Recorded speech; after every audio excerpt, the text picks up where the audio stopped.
Have you ever thought so much that your thoughts themselves become a prison? It's 2 a.m. and your mind is replaying the same movie again and again. What if I had done this? Why did they say that? What if my future falls apart? That is the weight of overthinking, and this is something that has been beautifully presented by William Shakespeare in his tragedy Hamlet.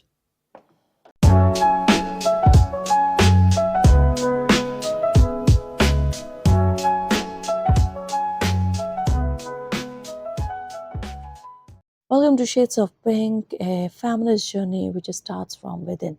Today, we are going to talk about overthinking, its effect, and its possible solution. Overthinking means turning one thought over and over until it becomes a burden. Famous psychologist Dr. Suzanne Huxema described it like this: overthinking traps the mind in a repetitive cycle of rumination where problems don't get solved, they only grow bigger. So, normal thinking leads to solution, overthinking only deepens confusion. Once we have understood what is overthinking, let's talk about the symptoms of overthinking, because unless you know the symptoms of overthinking, you won't be able to identify it in you or people around you. How do we know that we are overthinking? The very first symptom is constant what if. Most of the time, we have been thinking like, what if I have done, if I would have, if and buts leads to overthinking. Your second symptom is when you hold any small events for days. For a longer period of time, you have been just thinking about repeating or thinking about the same event, same incident that happened in your life, and which doesn't play even an important role, which has not affected it that big, but still, you are constantly overthinking about it, contemplating about it. Your third symptom is doubting every decision. You develop a habit of doubting every single decision that you take in your life, even a small decision. Is it a correct decision from my side? Is it right or is it wrong? Is it going to affect me? All these leads to overthinking, and your anxiety, your sleepless night, you are unable to sleep properly at night. These are all the symptoms of overthinking, and most importantly, the most important of all, that it you start losing confidence in yourself. So when you are losing confidence, this is the biggest symptoms of overthinking that you have been through. The American Psychological Association notes that constant overthinking leads to insomnia, poor concentration, and weakened problem solving abilities. So think about it. It is something that is much bigger than we ever thought about it. Let's talk about the effects of overthinking. Is it really serious? Yes, my dear, it is very serious. Overthinking leads to anxiety and depression. If you think too much, you suffer from anxiety. You find yourself depressed all the time. According to World Health Organization, women are almost twice as likely as men to suffer anxiety and depression, and rumination is a major contributor. Not only mentally you get sick, but it also affects your physical health as well. There is a report from Harvard Medical School which says that your body stays in a stress mode. You don't want to come out from your uh, a stress mode. Most of the time, you are stressed about something. Even if you got the solution, then you look for the another problem, another situation, and you start thinking about it. You want to be in that pattern consciously or unconsciously. And the report says chronic rumination raises cortisol. It is the stress hormone which harms both brain and the body. And most importantly, by overthinking, you're not just losing your brain and your body, you're also losing your relationship, the important people in your life, your marriage, your family, your brother, your sister, just a comment from their side or comment from you. hey, she's overreacting, she always doubt. So this is something very serious, and this is something that needs much more attention. If I talk about a feminist perspective regarding overthinking, so I must say that overthinking carries an extra weight when it comes to women. From childhood, they are told that think before you act, don't make any mistakes, what people will say. So this is a kind of a social conditioning that turn women into self-doubt.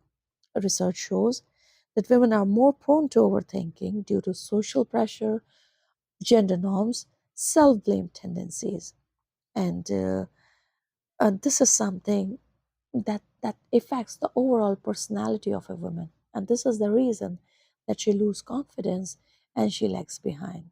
She she no longer thinks that she is an active participant of the society, that she can do something constructive, because she has been conditioned like this socially.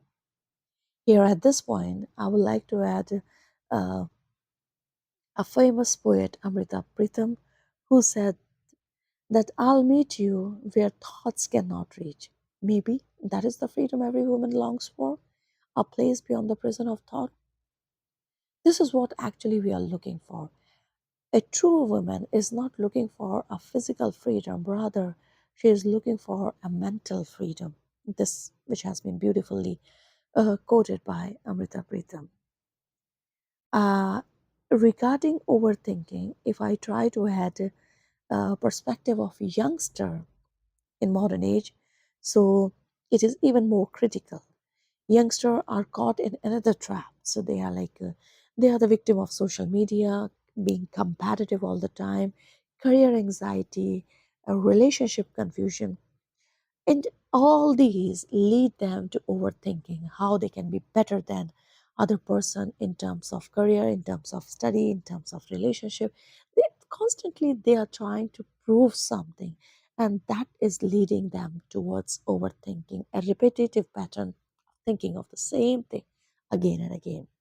There is a research from a Pew Research Center which founds that young adults, especially between the age of 18 to 29, are the most vulnerable to overthinking, driven by comparison and uncertainty.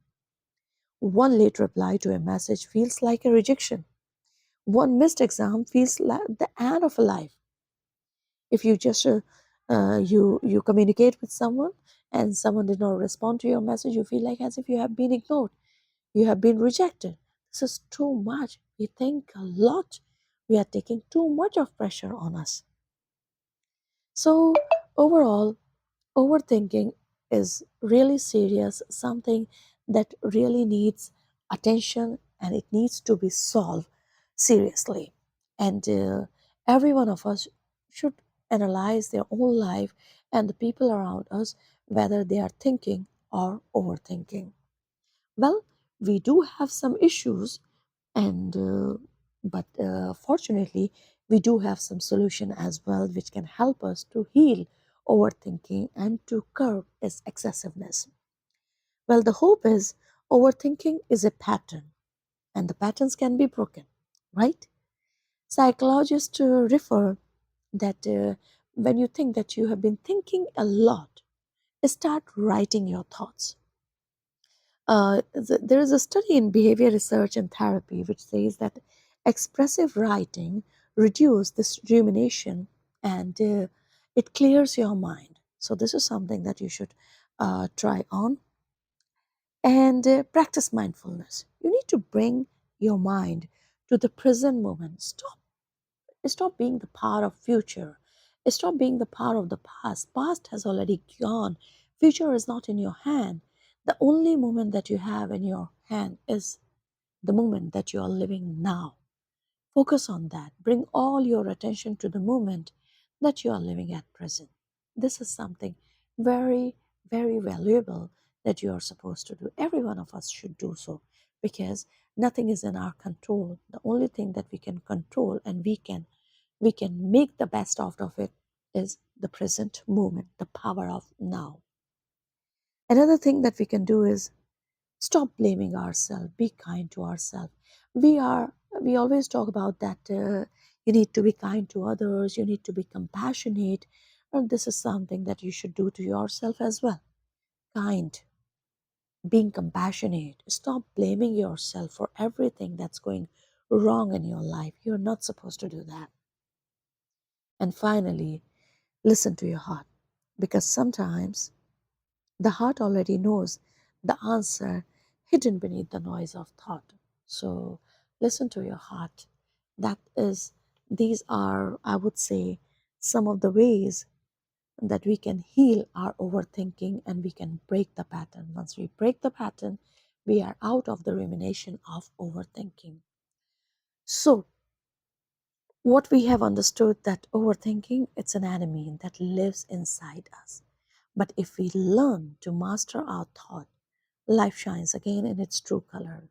Rumi once asked, "Why do you want to stay in prison when the door is wide open?" Famous Indian writer Arundhati Roy wrote, "Another world is not only possible, she is on her way. On a quiet day, I can hear her breathing." So, that world of peace is within you. You don't need to go anywhere else. The peace is within you. Just silence the noise of overthinking. Just give a shut up call. Set your mind free from all the thoughts. As Islam says, overthinking as waswasa. Allah does not burden a soul beyond what it can bear. So you haven't been given anything extra that you cannot handle. So as much as has been given to you as a problem, you can definitely find a solution for that, because life is not made by thinking it through, it is made by living it. So do take care of yourself. Try to break the pattern of overthinking if you are the victim of it, and the people around you, if they are the victim of it, just help them and be kind to them, because this is the enemy that live within us and we have to break this circle. Thank you so much and stay tuned for more.